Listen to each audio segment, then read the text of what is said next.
The thing that stalks the fields. It was a few weeks ago that the hay bales started creeping slowly away from the house. Every morning when I woke up, each had moved a few hundred feet from where it was before. I assumed it was pranksters with nothing better to do, and so I ignored it. Within a few days, though, the bales began to approach the boundaries of the farm. I was tired of the whole game by then and decided to move them back. It took a tedious hour to bring them all from where they were to over near the house again, and by the time I was done, I was ready to snap the neck of whatever pissant was assigned to screw with me. The next morning, I found each and every one of my horses mercilessly decapitated. The smell was what woke me up. Each one was slumped over against the side of its stall. There were no signs of the heads.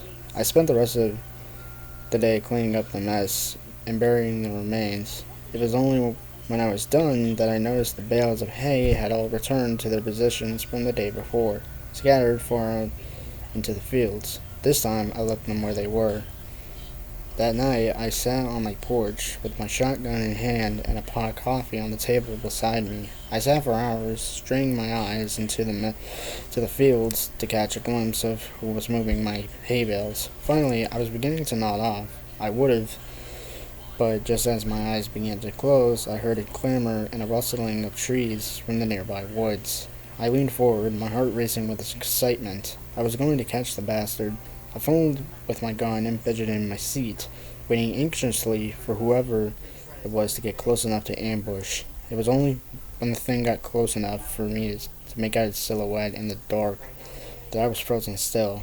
The thing that crept into my fields from the nearby woods didn't seem to notice me sitting there. It stalked, hunched and deliberate, through the field with the posture of a tiptoeing thief, if not for the fact that it must have towered to over 10 feet tall, even in its crouched position. It might have seemed almost frail.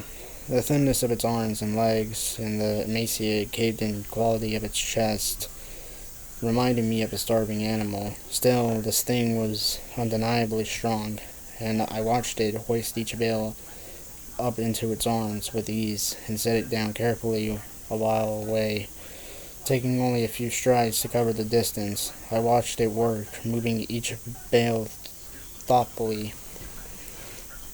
Every once in a while, it would straighten up to look around at the other bales positioned in the field before adjusting the one it was working on ever so slightly. Before it left, it looked towards the house. I felt its eyes sweep over me in the dark, but whether it saw me or not, I couldn't tell. Then it turned silently and crept back the way it came, disappearing into the dark of the woods.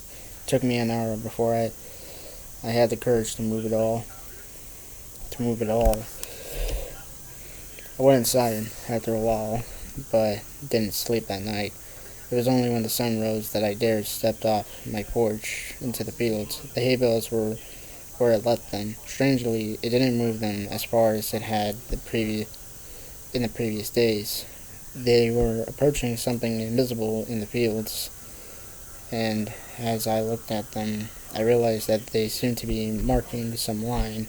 Indeed, as I walked around the house, I saw the distinct circle they formed, with me at the center. At first, I thought the bales were just being haphazardly moved away from the house, but now I could see that they were instead being moved towards some boundary.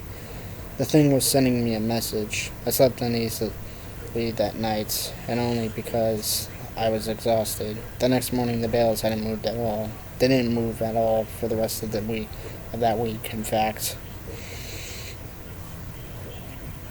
They were finally where the thing wanted them. I made myself sick trying to interpret them. Why would this thing expend so much energy moving my hay bales and threaten me with such violence should I try to interfere? Killing my horses was just that, a threat, an intelligent threat at that. It knew what would scare me, and it knew that I would understand the implications. The sound of an automobile working its way along the road to my farm one morning gave me a little rush of excitement. I had been planning to abandon the farm since I saw the thing.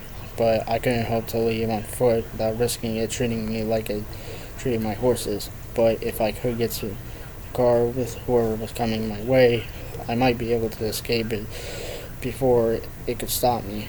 I didn't know or care who it was. I decided that the moment they stopped the car, I would jump in the passenger seat and tell them to get the hell out of here. I didn't get the chance.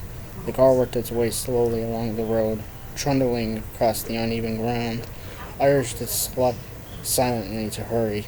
It was when it passed between the two bales placed on either side of the road that I began to hear a booming clatter from the woods. The thing burst silently from between the trees, sprinting on all fours forward, its terrible gangly limbs towards the car. Within a few seconds, it was there, pouncing on the automobile like a predatory cat. Within moments, it was picking and peeling the vehicle's steel frame apart, working to get at the driver. The man, whoever he was, screamed all the while. I could hear him even over the crunching of metal and the shattering of glass. It was only when the thing crushed him carelessly in its hand that the screaming stopped. It tossed him away and straightened up to look at me once again.